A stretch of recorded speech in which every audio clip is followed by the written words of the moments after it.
and welcome to the Glacially Musical Pouredcast. It is beer, metal, swearing, and a little vinyl, though not much this week. I, of course, am Nick Cameron of Glacially Musical, joined by Can, Koozie, Chakas. How we doing today, buddy? These get better and better. I like these Keefisms. Well, it all goes back to an SNL sketch where uh, Phil Hartman was portraying the chairman of the board, Frank Sinatra. Chris Rock was portraying Luther Campbell, and Jan Hooks was portraying Sinead O'Connor, and he just kept calling her something different every time. Sinead O'Connor. At one point, he referred to her as Sinbad O'Connor. Sinbad Cue Ball, your move. And I thought that was funny, and I felt that it fit our particular idiom. I'm gonna crack a beer. Luther, you don't have to work blue. I told this to Lenny Bruce years ago. I don't know what you're saying. I'm just getting pops and buzzes. I don't care about her head, man. I just need her butt loud and clear. Drinking out of my St. Louis Blues Stanley Cup Champions pint glass, as I said, after they won that in 2019, and I hugged several strangers, which is out of my character. I don't care if they ever win another game, and I haven't been upset since. You don't strike me as a hugger. I am a hugger if I know you well. Yeah, like maybe your family. And friends. I hug friends, but not strangers. Oh, what a beautiful pour that you can't see. I was hungover when I bought this because for some reason I had a lot to drink about that night.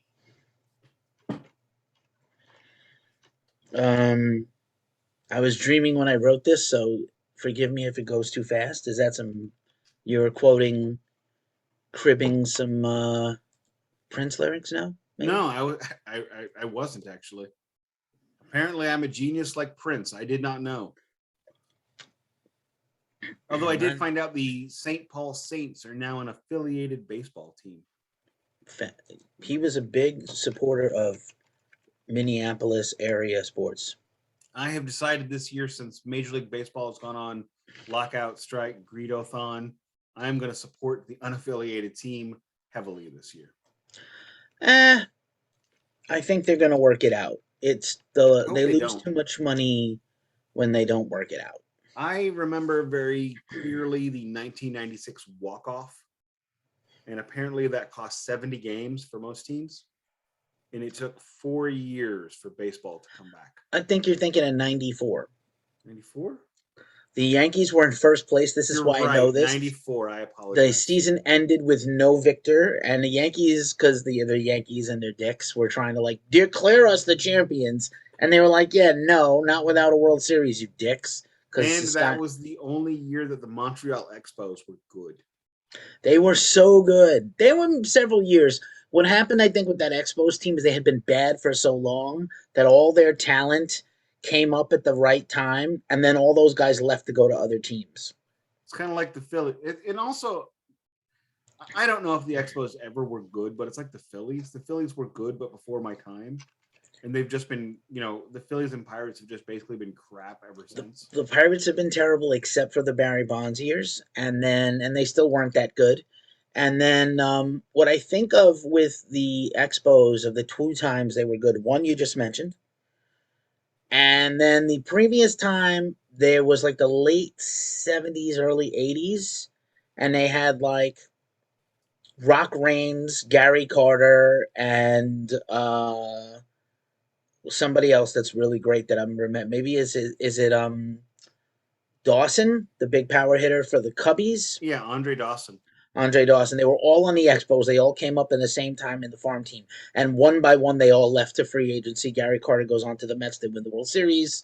Andre Dawson chooses wrong and goes to the Cubs. Still great career. Rock Raines stays, I think, a little bit longer and then becomes kind of journeyman around the league. Yankees. Around that, after the parting off, the Cardinals had a pitcher named Rael Cormier. Yes, Rael Cormier. And the Expos were courting him from the Cardinals super hard. Because he's French Canadian, right? Exactly. He was a French Canadian pitcher, and they're like, "Oh my God, that'll sell tickets." It's not untrue. What we should have done was sold. We did not sell. They should have sold Rael. For the record, I am drinking a Dale's Pale Ale. Yeah. Pale Ale, Oscar Blues. We love it. This is the beer that you cannot drink in the can. It does not taste as good in the can. I don't know. I've only had it in the can. I Pour don't that have a new shit beer out. to check. I don't I don't have a new beer to check right now, I'm fine with but that. I am drinking an Oscar Blues from a previous beer. And we can break fourth wall. I don't care. Mm. So this It's is a your bonus show. episode. This is my show. This is my call. This is a chaser, a bonus episode. Not sure when it's going to run. Could be sooner. Could be later. Might be a Hopefully, double this chaser. could be a double chaser. The way things are going, we'll see the way it's going. Um, this is a really interesting thing. So, no vinyl check in this week. We did a beer check. Do we have any other news or items to discuss before we go on to the topic of the chaser? There was something I wanted to mention, but it wasn't important enough for me to remember. So I'm going to go with no. Okay, then. Fair enough. So, here's a Oh, fun I remember story. what it was. Here's a little story I'd like to tell about three band brothers that you know so well. Go ahead. It started way back in history with Ad Rock, MCA, and me, Mike D. Anywho, never mind. I'm not doing it now. I don't. It wasn't. Oh, man. I was just thinking about how I'm driving an electric vehicle now, and it's awesome. Did you know that Ted Nugent said that electric vehicles are destroying America? I don't know if you knew this. I thought they were saving the world. You know what I don't know about Ted Nugent? Not enough. I'm going to share something with you today. When you interview people for bands like I do all the time, much more so recently, I've had a little downtime, so I've been able to fill in that schedule with a lot of interviews. So stay tuned to the Ghost Cult Magazine podcast and Ghost Cult on YouTube. Yada yada yada. I interviewed somebody I don't often enough get to talk to the same person again and again. I've had a few, but I've been lucky. I've interviewed Max Cavalera several times in my career. I've interviewed Nik Anderson. You may know him from bands like The Helicopters and Lucifer and Entombed and Deadhead, many projects, and a few others. I've been fortunate to interview these people multiple times, and you build a rapport. Nik recognized me. We jumped on a Skype. It's only going to be a podcast, but he saw we chatted over video, and it's going to be a pod. And he immediately was like, I remember you, right? Which is nice. I never know if I am making an impact on any of these people. If Ghost Cult's name resonates at all. Somebody today was like, I feel like you're right at the top with like Consequence of Sound and Metal Sucks and Metal Injection. I'm like, we're really not, though. We're smaller. We are smaller. We're good, but we're small. Small. Um, so I interviewed Nik Anderson, and literally within a few minutes, we were talking about, oh, the world is terrible. And I'm thinking war, coronavirus, politics. And he was like, the climate change is out of control. Like that was his thing in Whoa! his mind. That the first thing out of his mind is like the world is in disrepair because the polar ice caps are melting. Not what you think about from a stoner rock legend, a death No, metal no. legend. Not the thing you think is going to come right out of his mouth that he cares about the environment. But again, Sweden, these are better people than we are. These are highly elevated, much Agreed. finer people than we are. I have to say, I've had my EV now for 2.5 weeks, Hmm. and I don't remember the last time I got gas. I Back drive in the past car oh, lots and I see things that say good gas mileage, and I think, yeah, I don't care. I'm good. But actually, one thing I did want to mention, one of my favorite bands that has broken up and still kind of exists in a sort of way, the Black Diamond Heavies. yeah. They are getting a greatest hits released on a live Natural Sound Records. I find this funny because they had 2 albums and now they're getting a greatest hits. However, side 2 is completely unreleased, so they're going to get my $25. What's special about that is there are 2 or 3 tracks from when Black Diamond Heavies was a trio featuring Mark Porkchop Holder. All right. So I did watch a couple of YouTube videos in the past where James and Mark Porkchop had been at shows and they had played together. I actually saw both of them in the same night at the Whiskey War Festival, which is a punk blues festival in St. Louis every year. They did not play together, unfortunately. And a big shout out to King Loaf, who probably doesn't listen to this, the bass player for Porkchop. who does follow me on Twitter. So I got that going for me. If they're on Twitter, or we should tag him. We should be tagging whoever we're mentioning. Um, That's fair. I think so. So yeah, man, that's pretty cool. That's pretty cool. You know, The reason why that band is so special to me, though, is because I had gotten out of music, like even as a listener, for 10, 15 years up to that point. that I was sounds only so buying, sad to me. it was very sad. I thought I was over music. What it turned out was I was over the 300 albums that I owned because I had heard them so much. And then I saw Black Diamond Heavies at a show at the Schlafly Tap Room, downtown St. Louis ish. And I remember thinking, wow, these guys are heavy. I wonder what kind of guitar that guy's playing. So I walked up to the stage, and all it was a guy on an electric piano, not a keyboard, an electric piano and a drummer. He plays James Legg plays a Fender Rhodes piano through Marshall stacks and distortion pedals, and it is an amazing sound. I have been lucky enough to see him live 4 or 5 times now, and interviewed him 2 or 3 times in person. And I mean, he is a great, great interview. Nice. Maybe I will chat with him someday. We'll see. Um, you know what's interesting, man? It's like I understand totally getting burned out on your own supply of stuff. Like if you hear some people are very content to hear the same stuff over and over and over.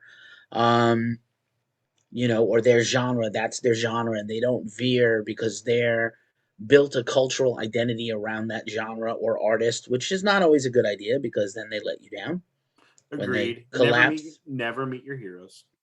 Rare, a couple of times I have, and it's been all right. Sometimes it's not a good idea. One of the So, things I think we veer off in a lot of directions, and the Glacial Musical Podcast is beer, metal, swearing, and vinyl, but it's not just metal.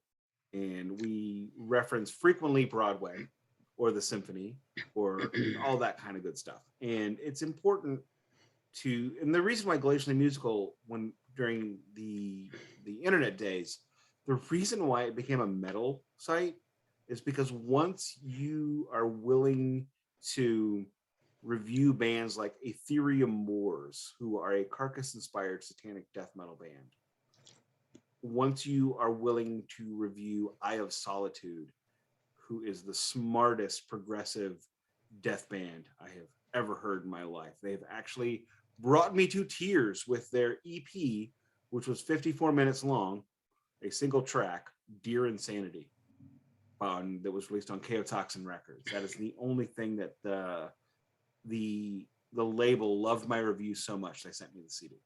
that's cool. And I still have that. Once in a blue moon, that happens to me. But once you go metal even a little, it's a dog pile, and everybody finds you. And that's true. I consider myself metal because if you listen to it doesn't matter what else you like. If you like metal, oh, you're a metalhead. Nothing wrong. And I mean, it's weird, but it's not all I listen to. Right, and same. I woke up on.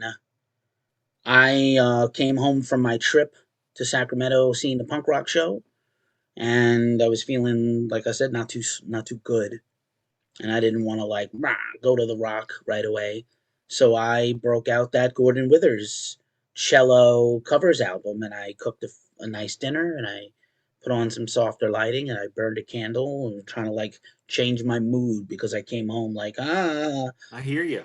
and I've not listened to much of my extreme metal in the yeah, past year and a half, just because the last year and a half, not to get too serious, I'm in a much better place now. Had that conversation with my daughter today, actually. But in 2020, 2020 was a bad year for all of us. 2021 was a bad year for me as well. so But in 2021, my mother died, my stepfather died, my cat died, my father-in-law died, my catalytic converter was stolen twice, and I was released from my job of 6 years. rough. And Pulse by Pink Floyd became the soundtrack to that year. Whenever I listen to that, my daughter always asks me, Dad, what's wrong? Yep. I mean, I have those records, especially Pink Floyd. I go to those records. My pandemic cure all records were two. William Duvall's solo record "Until the Light Guides Me Home," and Laura Jane Grace's "Stay Alive." I don't know why I needed. She's now a St. Louis resident part time. I don't know why I needed Hey, St. acoustic. Louis is a great town if you know where to be. That could be. Um, Also, I wanted to. You had mentioned listening to a lot of synthwave lately. I have been. Could you send me some links? I Email me will. some I links already because said that Boy Harsher soundtrack is I'm like not. in Look, my we drink when upper. we drink when we do these, and Yes, I yes. drink more than Yeah. you. Several So episodes ago, I did Boy Harsher as a vinyl pick. I mean, probably a month ago. Already in my top whatever for this year. Um, yeah, I'll send you quite a few things. That's please fine. don't go send me five. Five is good. Don't give me choice paralysis. Just send me five. No, no, no. I also want to say like yeah, I understand why people get ruin themselves on their own music because it's like well this is who I am and that's what I listen to. I also instead of it's kind of weird actually. I woke up from the night of punk rock where I was almost moshed in like right at the front for a rare occasion against some of my better judgment, but I was like, I'm going to go to the front for most of this show until I Oh can't take. no, I'm too old for that. I am too old for that, but I also wanted to be upfront a little bit, like the old spirit, I and hear I you. enjoyed it. I was good for a while until about 1/3 of the Circle Jerk set, and then which was the headliner. So I made most of the show. I made it up front.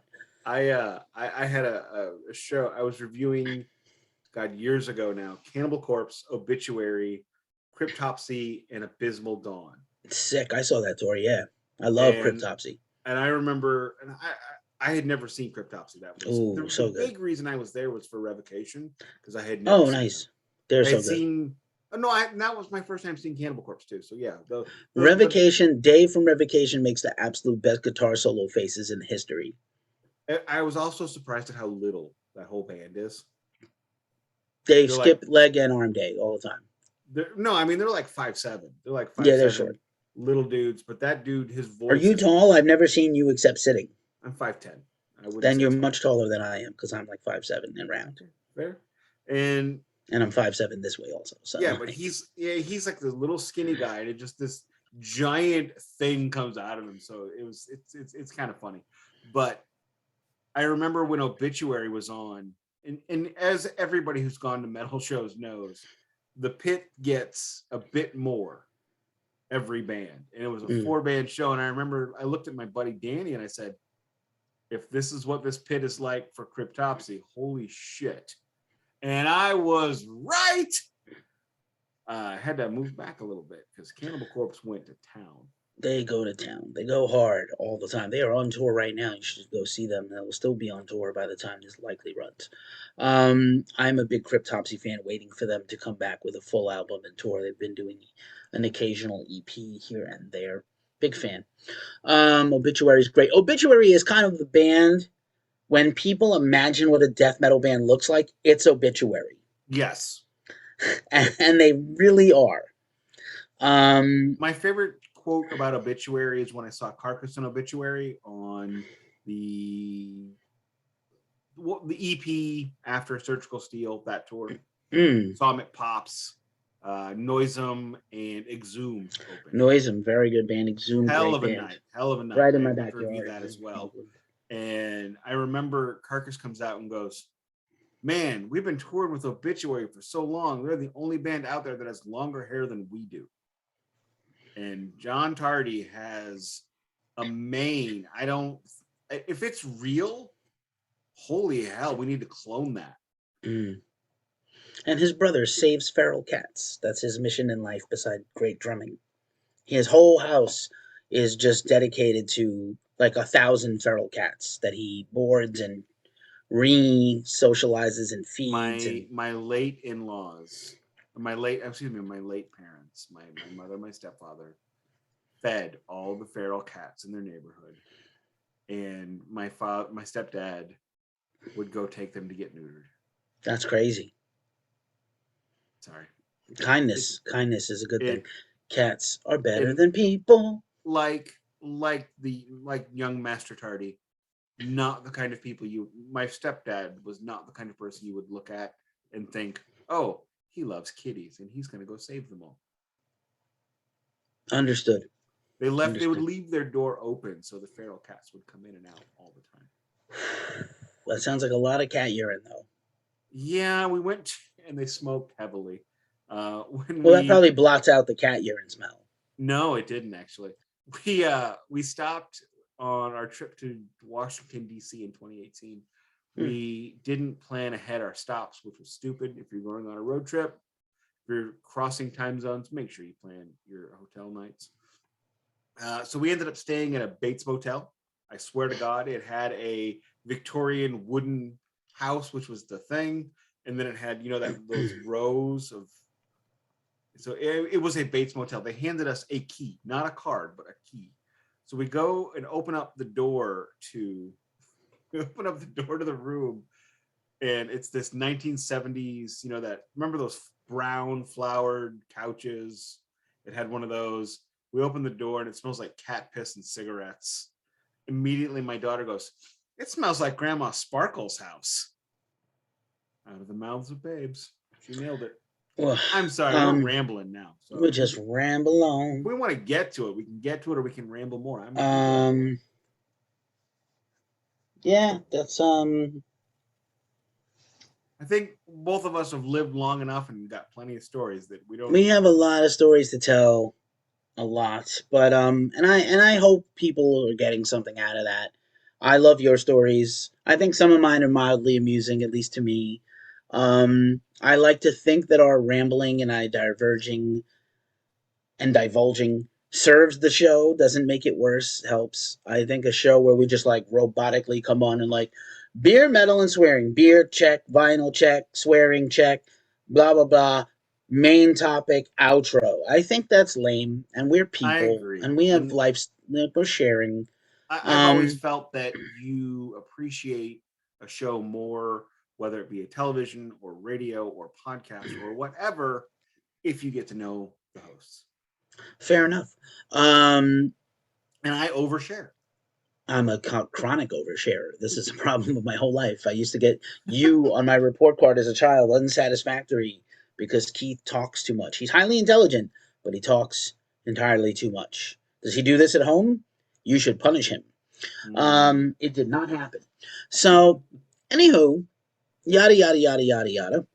Why are we doing this Chaser episode, and what is it about? A funny thing happened on the way to the forum. One of my favorite bands, as people know, is Tool. I understand that there's a caricature concept of what Tool fans are like, and I push back against that and say that's a lot of Tool fans living down to the memes and the conjecture online about them.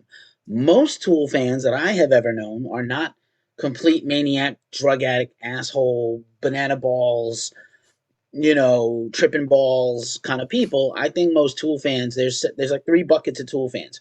The extreme Tool fan that is annoying and is the meme that everybody knows. There is like the casual bro Tool fan that knows the Tool hits since the 90s, and they hear it like 46 and 2 comes on at the gym and they do like 25 extra curls. Okay, but they're only casual fans, which is probably okay. There's nothing wrong with that. But Tool is just another band to them, like Stained, Korn, or Godsmack, except that they're better than all 3 of those bands that they influenced. But yeah, we're just gonna go there. Dropping some bullshit now.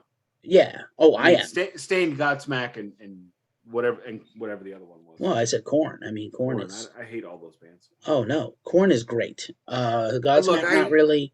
Stained is a great band with a terrible person as a front. I respect the shit out of Korn.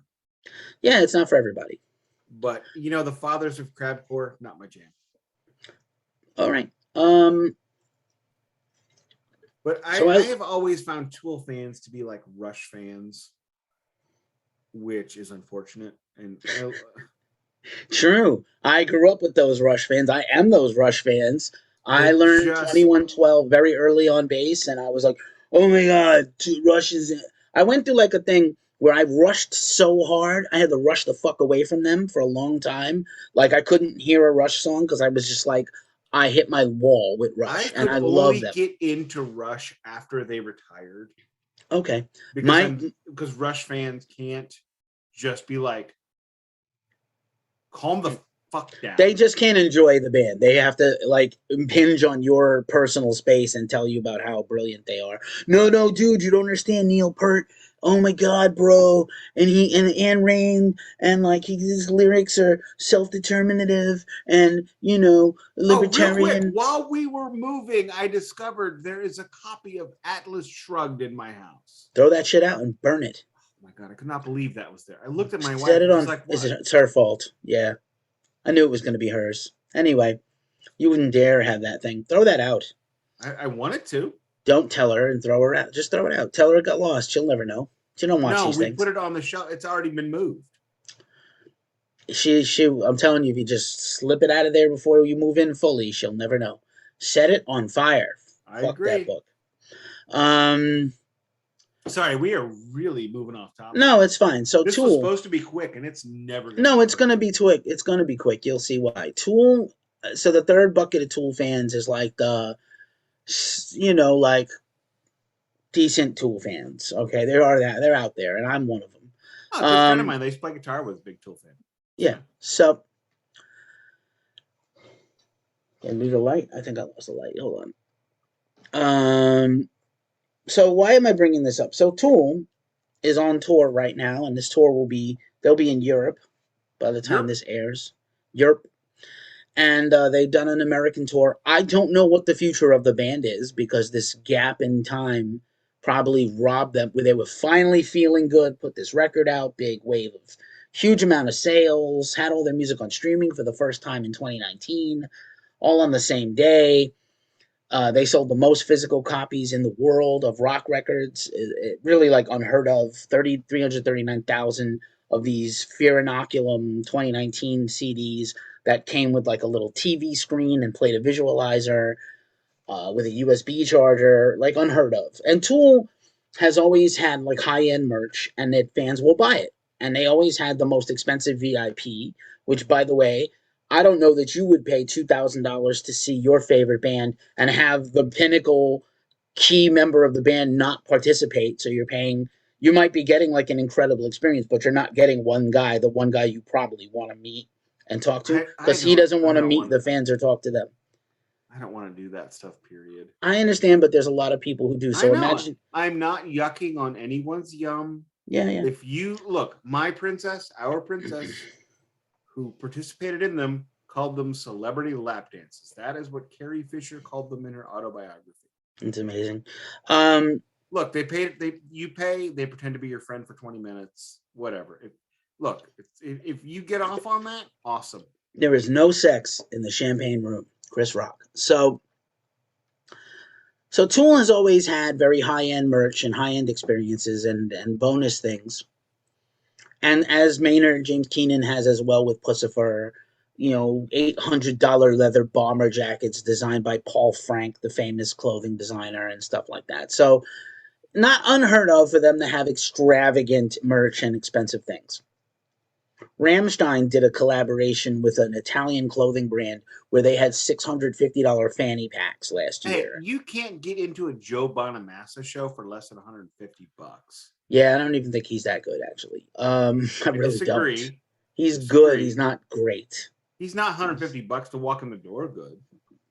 No one is, though. I mean, in fairness. So why am I talking about this and why is this the topic? So Tool is, they've sporadically started to re-release their stuff on vinyl. And which I can support wholeheartedly. Not all of it sounds great. Some of it has been mastered for vinyl. Some of it hasn't, which is weird because you would think they would put a premium on their stuff because they've never put out a DVD or a live concert album or anything. They're very controlling. That's the problem with vinyl is, are you buying merch or are you buying music? The audio quality, yeah. So finally, the Fear Inoculum album is coming on vinyl. And so here's the rub. What happened was they leaked an unboxing video before they announced what it was. So the video is so the Fear Inoculum's an hour and a half album, 11 tracks, 4 of them are interludes, and 7 of them are lengthy 10-minute tracks, basically. Before you go too deep into this, correct me if I'm wrong, but wasn't the Fear Inoculum CD, the CD, like about $100? $65. That's that thing I talked about with the DVD. And also the CD can't accommodate the whole album, so it was like the tracks with almost no interludes. So people were mad. The only way you could listen to the full album was on digital, which some people didn't want to do Spotify, but they reluctantly did. Then there was an expanded CD version that had the whole album, but that was $100. That sold out. Right, so we're not talking about a low.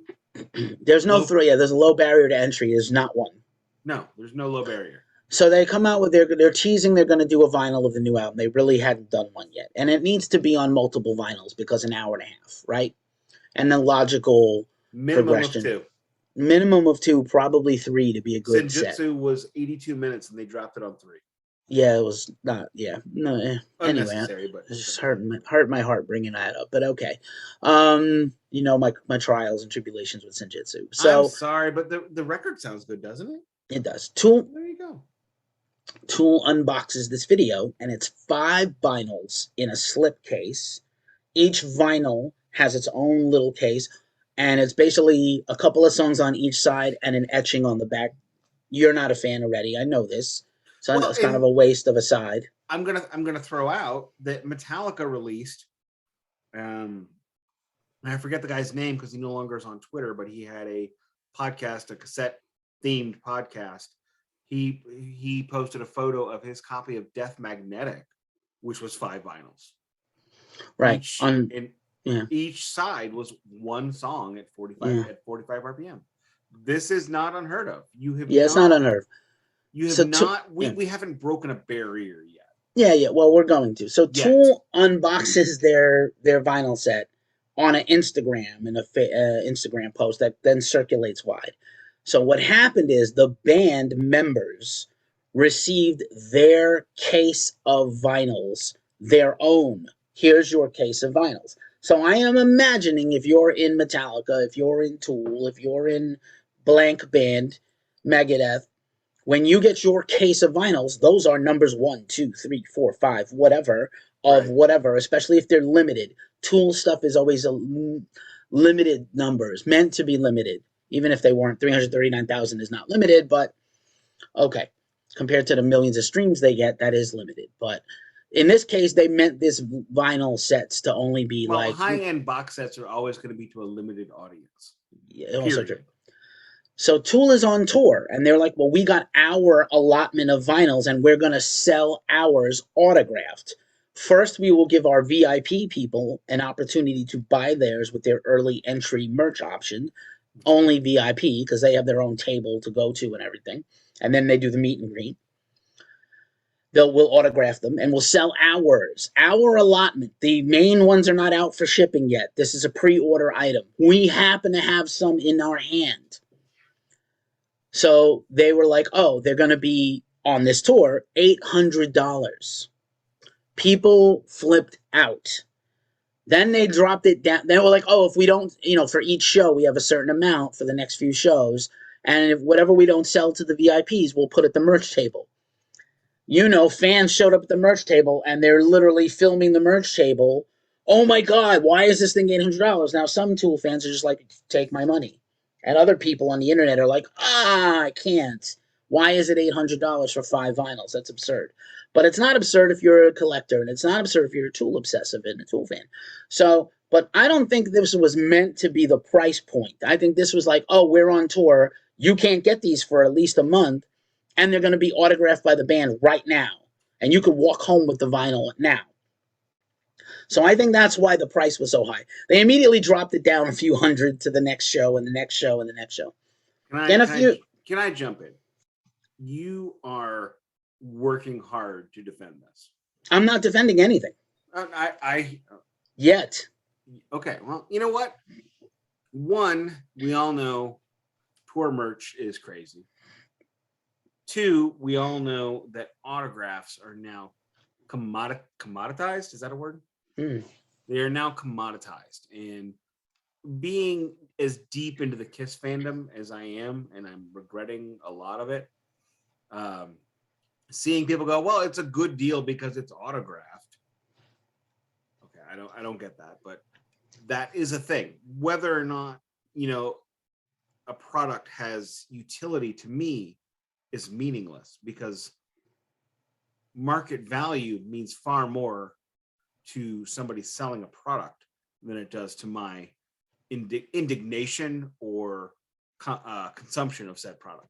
We talked about the Union records before. Now there are two editions of the Union studio records, Bruce Kulick, John Corabi, which I loved that band, and I said, I'm in for a pound on the first record, no matter what the cost, I'm buying it. I spent $50 fucking on it. That's too much. But you know what? I love that album. It's one of my favorite albums, so I bought it. Blue Room, don't like as much. $50 also, did not buy it. Then there's the Ultra Mega Super Executive Edition, as Monty Python would call it. I was waiting for that to come back for months. Oh, it's coming back. It's coming back. The Executive Edition is $90. It's a splatter rather than a solid, and it's autographed by the band. I don't care about autographs. I have their autographs. I have the Blue Room autographed by them in front of me from a meet and greet that was free on that tour. The one time I saw them. Don't need that. Don't care. Would prefer the splatters. But autographs are commoditized. When I was growing up, the idea of an autograph was I met this person. Right. They did it in front of me to me. Correct. Now an autograph is a value marker. Can I resell this thing? Correct. And so you have tour merchandise, you have limited edition merchandise, you have autograph merchandise, and then you have exclusivity of purchase because you are ahead of the curve. And I don't know if anybody's heard, anybody listening to this is probably buying records a little bit, at least somewhat. And they are pushed back and pushed back and pushed back and pushed back. My only pre-order right now that I have outstanding is the latest Old Man Wizard record. Theoretically shipping this month. I doubt it. So, it's not his fault. I love Francis. It's no one's fault. Metallica's shipping the Vinyl Club on time, which is surprising. Whatever that means. Right, whatever that means. With their own pressing plant, that's the only way it's possible. Correct. They own a pressing plant. And a printing plant, and they're printing the sleeve, and they're packaging it themselves, and they cut out the middleman, and they make all the money. And they were worried about it not even being on time because they couldn't get the materials to press these things. That's the problem. The pellets, right? Correct. Pellets. So you've got theoretically a 1 month advance on this, probably more than that. So what is the greatest luxury for mankind? What is the greatest commodity? Correct. Time. You can pay for time. I'm not quite done. I haven't actually got to my defense of them yet. I'm sorry. I know I sounded like I was being defensive. I'm trying to be helpful. I'm trying to defend Tool fans who are not dicks. But here's the catch. The real catch is this week, or last Friday, they announced formally the set. And the actual list price of the set is I think, decent $169. Now, what you're getting are those 5 vinyls that comprise the whole album. There's only one other package they have sold that has the full, besides digital, besides streaming. The only other package you can get that has the whole album, there's an audio CD version that's 2 CDs with a graphic book. That is an expanded edition of the album artwork. So again, there's only the only way to get the entire album that's not on Spotify is to get a vinyl or this book version. And like the book version, the big vinyls also come with like a slip book full of different unique artwork, all the different artwork that went in to make this album cover. This album artwork from the cover, which does look kind of like the inside of a washing machine, I'm not going to lie. That like spirally eyes thing. So $169 is the list price, not counting shipping. I think that's not unreasonable or bad. I have a Sleep box set from Third Man Records that's 4 live albums. You have That that? is, yeah, I do have that. That is like I was $100. interested, but I didn't. You can get them cheap now. They're like people are giving them away. You can't. Oh, They're getting rid of them. Like the label doesn't have any more. They were sold out. But right. you go to like eBay or Discogs, people have them. Then they've Oh. come down quite a lot. There was a period of time I thought about buying a second one too as an investment, but like fuck that. Don't do that. Don't be that guy. No, I don't want to be that guy. So yeah, man, just like yeah. So the Tool thing, my defense of them is not that yeah, like they were selling again. If you're getting like one out of I don't know, 25,000, 20,000, however many of these box sets they're going to make. You know, Okay, that although would be Tool my first question would be how many are they making? I don't know. Definitely not 339,000 like the last time because it's vinyl, and Right. I'm guessing it's a much smaller amount. Also, I'm going to say there's a scarcity thing. I think, again, Tool has been around for the last couple of years. They got to tour again finally last fall and now. They toured a little bit in 2019. Maynard has Pussifer stuff lined up. They're going to go away again, as Nick yawns, because I know this shit is only interesting to me. But they're No, going to go away again. It's They're been a probably going long to go week. on another hiatus. Maybe they'll be back. Maybe they won't be back. I have felt for the last 10 years they were trying to retire. Maynard would like to do anything that isn't Tool. And just grow grapes and do his wine and not do anything. Or tour with Buckethead and not write songs. Yeah, it could happen. So, just No, my it 2 did cents. happen. He did that. Yeah, just my 2 cents worth. Just my 2 cents worth that, like, I think $169 for some luxury limited edition deluxe grandiose thing for a band you really love is not a terribly high amount of money. I've heard of much higher things. People are doing the Jerry Cantrell meet and greet on his upcoming headline tour that for $3,000 gets you a Gibson guitar autographed by Jerry. There was a time where John 5 had a $500 meet and greet that came with a Fender. That's crazy. I'm assuming it was not the USA Fender. Could not be. I mean that. My wife actually said, "Do you want to do that?" What the fuck? For John 5? I love John 5. I love John 5, but not $500 worth. If you get a guitar, he's too, John 5. He's not John 500. Hey, if you get a guitar too, though, I'm gonna pat myself on the back for that one. that's a good one. But you get a guitar. Yeah, I get it. Now that's not the price anymore. No, yeah, it's gone up. But now let me, if you don't mind, if I could weigh in on this. Yeah, I'm. That was my whole thing. I'm done now. Okay. So $169 for a theoretically limited edition. Okay. Kiss Alive 4 in 2004 was limited edition to 10,000 pressings, 10,000 copies. Tool fans are probably in the vicinity of, in the same ballpark, same league at least, of obsessiveness of Kiss fans. The Kiss fans' level of obsessiveness and flipping things, buying 2 copies, one to seal, one to have, bullshit over the past 35 years actually put me out of even caring about buying Kiss new Kiss vinyl, because it is just too much. It is too ridiculous, and I'm just not playing. And I'd rather just go back and get OG pressings and call it a day if I can. But so you have that. Presently, do you know what Kiss Alive 4 sells for on Discogs, the market value? I have not looked. About 500. Wow, it's not even that good. It is. It's not 500 good. It's good. Yeah, it's not that good. It's not $500 good. It's not. I would drop 50. Okay.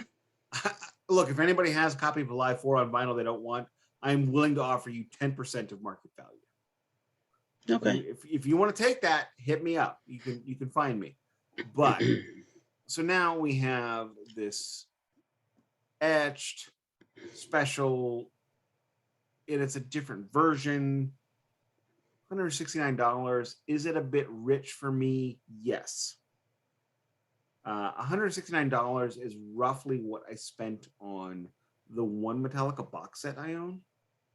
And I will go to my grave probably stating that the Metallica box sets that they have put out so far are the standard. That is They raised the bar.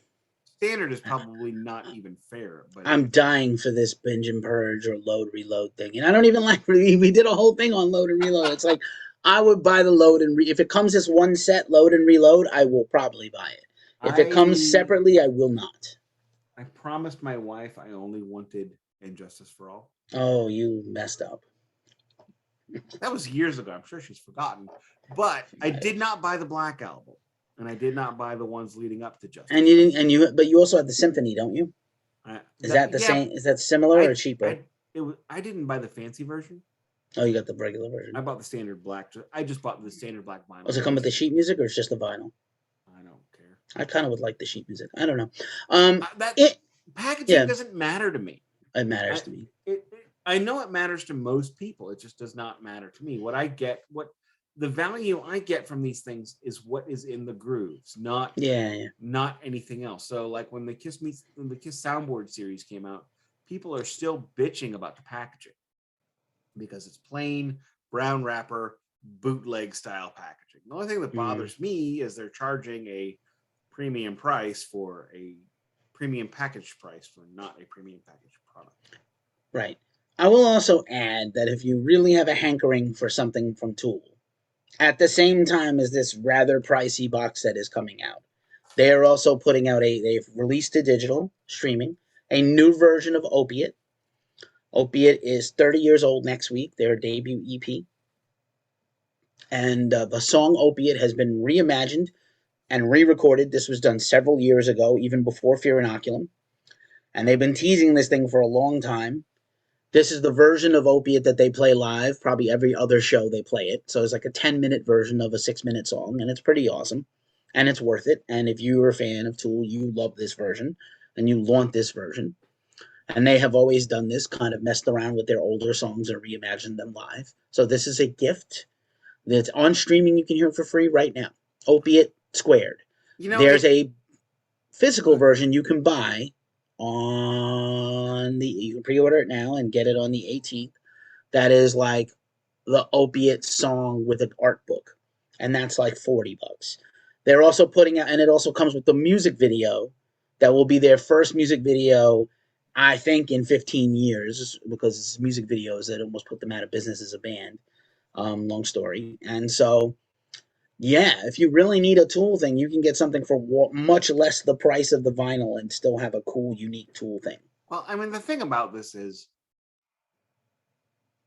in my opinion, and I'm just one man, but I feel like the vinyl listening experience is the Cadillac of listening experiences. That is my personal choice. That is my favorite.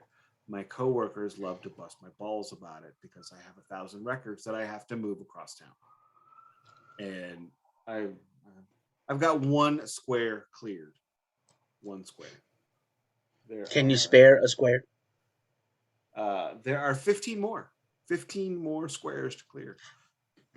Anyway, but that's not the only avenue you can go down.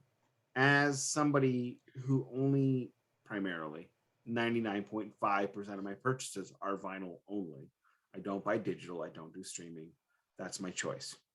And people say, well, what about the stuff that is not released on vinyl?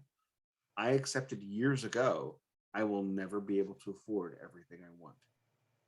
Like that's a good philosophy. I have 1,700, 1,800 albums in my iTunes. I don't have 1,700 albums on the shelf. And you have to accept that.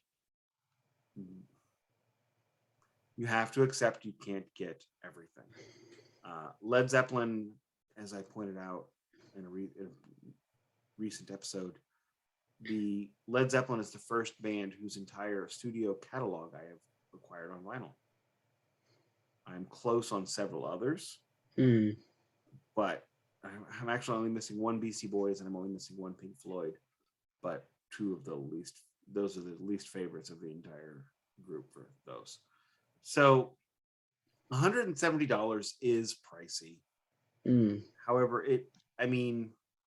just the vinyl cost alone is probably about $40. because etching is going to be pricey. I don't think that's really that far out of line. It is something that no matter what the band was, I would personally pass on. But I also don't buy anything for collecting purposes. I don't buy anything. I only buy albums to listen to. That's my thing. And if they're most bands release two versions if they're doing something like this. They release the plebeian and the executive version, the serf and the lord, as it were. So if I'm a Tool fan, I would be irritated that there's not a copy for 50 or less. That's what people are saying. Like, why can't I get this goddamn record on 2 vinyls or 3, and just make it affordable? And they probably will eventually. This is probably my guess. They will. Well, it's like the Especially, Gene Simmons box set, right? It comes out, the lowest price you can get it for is $2,000. Well, shit. Then, I mean, which is ridiculous. But don't worry, he's losing money on it. That's what he said. He's losing money on it. Okay, all you did was just, hand the tapes to Rhino, whatever, jackass. Anyway, so then it came down to 15, then it's 1,000, now it's 500, which is still ridiculous. I mean, how about that GNR? There's still a part of me that wants that GNR Appetite Deluxe Grandiose Cube case thing with all the things. I want it. I kind of want it. I know somebody that works at that label that could get it for me, maybe cheaper, but I'm just like, I don't want buy the stuff with all those things because one, space is, time and space. There's a reason why those two things go together. My I don't even have my Metallica box set on the shelf. I just have the two vinyls on the shelf, and it's not. And I didn't even go through the whole thing. I only bought that because it had Seattle '90 on vinyl, and I needed that. That is my favorite Metallica concert that I've ever heard. That's right up there. So because of that, I'm like, okay, fine. I'll give you way more money than this is legitimately worth to me.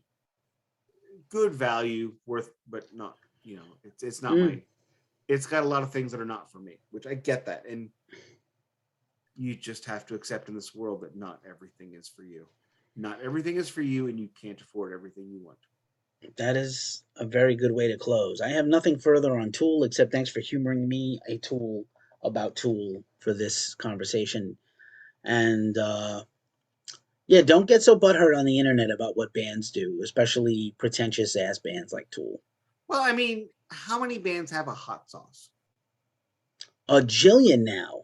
Lots. I mean, whoever would have thought we would live in a world where you could get Joe Perry, Crowbot, Pantera, and Grave Huffer hot sauce. I hate God hot sauce in my fridge. Not to mention my favorite band hot sauce ever is really by Chris Caffrey of TSO and Savatage, and that is that Tears of the Sun High River sauce. And sorry, I'm gonna say one more thing on the Tool topic, and then I will end this, and then we can call it a night. But I have been long a proponent of bands got to do what bands got to do in order to get money right now. Now, the album income, the royalty income, the publishing income was always overinflated in the consciousness of the public. You didn't sell albums on tour in order to make money on albums. You sold albums on tour so the record company, in the 70s, you go on tour to sell records. That's why you go on tour. But you're not going on tour to sell records to pad your bank account.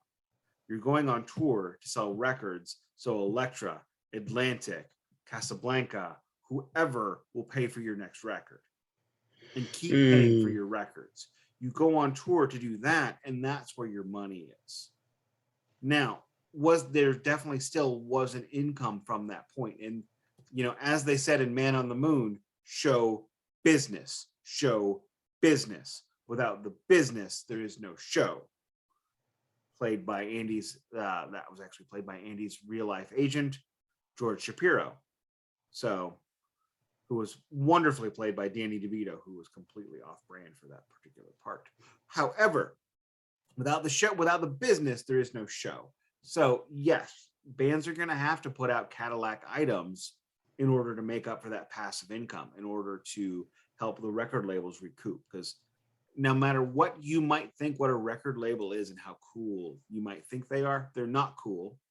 They're bean counters. It's a bank. A record label is a bank. They are an investment bank investing in you. Records don't sell as much anymore. Now we have 360 deals. So we get a piece of everything you do. You go on tour. That's where the money is, where the money's always been. Now they're taking a piece. So Tool comes out with this crazy box set. And when they sell a shirt, when they sell a record, when they sell a CD, when they sell a cassette tape, a thumb drive, or a bottle of goddamn hot sauce on tour, that label gets a piece. Because you know what? Tool is not going to walk into a studio and bang out a record in a weekend. No. They're going to take their time. They're probably going to sit in the studio with their wang doodles out, having sword fights, trying to come up with something to do, because they have achieved that level. However, regardless of whether you've achieved that level, what have you done for me lately? Did this album recoup? The label is not going to keep paying for this if they're not recouping. So by the way, I was going to jump in and say, for all the people who will then comment on this podcast, hopefully, I know that it took them 13 years to put out that record. They spent about 12 months, 14 months making that music. Think about that for a second. 14 months in the studio in 2021 or 2019, well, or whatever it came out. Yeah, well, yeah. I mean, like over a period of years. Over a period of years where they worked sporadically, they were dealing with a lawsuit and they were unmotivated and crippled by this business deal problem they had, this business issue. So it took 13 years between albums, but also they really only made that record for less than a year and a half. Are they working in the $100 an hour studio that comes? No, they have their own studio. Yeah, they have their own studios, and Maynard records at his house. Right. So they're paying. That's got to be paid for. They're almost never in the same place, actually. Right. So okay, wow. So they're recording this album in 5 different studios over the course of 14 months. Yeah. Yeah, that's wild. That's 5 times the cost. That's yes. So and if you've been to a Tool show, the production value, the effects, the lighting and sound effects and visuals that go with the show is not comparable to any other band alive. Pink Floyd or Rush are the only comparables, and the only band I've seen do something close would be Metallica or Nine Inch Nails, and maybe the Opeth Mastodon tour on a smaller level. So there you go. You have to pay for that. Right. You're paying. That's why you're paying a lot of money for the tickets. You can't afford to lose your ass on a record and then go out and put on a super mega stage show. You know, if the record doesn't recoup, they take chunks of your tour. Well, they're going to take chunks anyway. They're going to take bigger. That is a loan. And but I mean, like, also a band like Tool, a band like Kiss, a band like Rob Zombie, it cost them hundreds of thousands of dollars a night to put on that show, to take in that millions of dollars overall at the end of the tour. So just always keep that in mind, everybody. You know, Kiss plays a show and they average about $1.2 million in ticket sales. That's about their average. So their guarantee is going to be about that. However, what do they have? A 200-man crew? So let me just How many trucks? How many flatbeds? Actually, both Metallica and Kiss are well known to have 2 of everything. So they have one set of crew people putting up the concert at the next place while you're doing the show tonight here in this city. Now, for fun's sake, probably about 20 hours to put up, put down. Wouldn't you say? Yeah, probably. So let's say $15 an hour. Obviously, they're making way more than that. So that times, what, about 100 in the crew, you think? Easily, probably more. Plus, there's union people in every city. Plus, there's people, you know what? Let's call it 125 people in the crew. That's probably about right. Okay, so that can't be right. Hang on. So $15 an hour times 20 hours times 125 people. right there, you're looking at $40,000 just in putting it up and putting it down. However, you have to pay for the design of the stage. That's not free. Then somebody has to build it. Shockingly, also not free. Then you have to pay for the materials. Those are not donated by Michaels or Hobby Lobby. Hobby Lobby. A band does not break even on a tour until what, 2/3 of the way on a big tour like that? Probably. So most bands don't. Again, you can't afford to lose your ass on a record. So yeah, they're gonna have multiple levels of cost. Yep. What do you want? If you just want the music, there you go. You don't even got to pay for it. Fair enough. That's all I got. All right. Wish I didn't have to defend Tool, but here we are. I see. It's like less about defending. It's not Tool really a than defense of Tool. It's a defense of the industry, and that feels gross. But like, it does feel gross. But you know what? Show business. There is no business. No business. There is no show. It's not the music friendship. It's the music business. I will take us out with a little bit of prose from the band Tool, from their very first. You don't have to. I don't have to, but I'm gonna. From their third record, I'm just gonna. From the song "Hooker with a Penis." Probably not holding up as a title these days very well, but okay. It's holding up like Guar. Yeah, pretty bad. I met a boy wearing Vans 501s and a dope Beast DT, nipple rings, and new tattoos, who told me he thought thank God it's not me. Were selling out. I didn't have new tattoos. Laying down to the man. Just paraphrasing, that's not accurate, but I'm just saying, like, Tool knew on their third record as they became a big hit band. They were already dealing with LA people, and Maynard moved out of LA to the wilderness of Arizona to get away from such people who would see him and be like, sell out, bitch. And he was like, I sold my soul to make a record. I sold out from day one to be in this industry because I wanted, attention. So, fans have a relationship, bands have a relationship and a responsibility. And Tool is a special band, one of my favorite bands, but also they're human beings. And if money's out there to be made, they're gonna make it. And if people are buying it, they didn't do anything wrong. It's only wrong because if you're mad, you can't afford it. You're not the people they're selling and marketing to. They're marketing to the other guys and people who can afford it. That's my defense of Tool. I'm going to point out one more thing because it just occurred to me. We talked about the 125-man, 130-man crew. Every touring major band that plays theaters, that plays arenas, that plays amphitheaters, there are people that rely on them to put food on their table. They need those jobs, and not just Kiss and Tool and Metallica, but also The Weeknd and Miley Cyrus and Dua Lipa. So that $170 album you buy by Tool, it's not just enriching Maynard Keenan Thompson. It's also Maynard Keenan Thompson. That's great. Oh my gosh! It's also putting food on the table for Jimmy Rhodey and Alex, the mixing board guy. Those people aren't making millions of dollars. They're out there on tour, away from their families, in order to provide for other people. And as long as we live in a capitalist society, which we will throughout my lifetime at least, that's the reality, and money has to be made. And yeah, there's going to be products for everyone. Let me rephrase.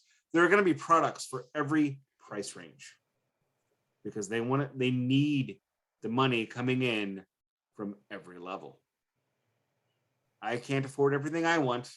I know I brag about the records I buy each week, but as I've discussed in the past, a lot of these records I buy are $5 because, I can't always afford $90 to buy Super Splatter Union. I can't afford to buy every $200 Metallica box set.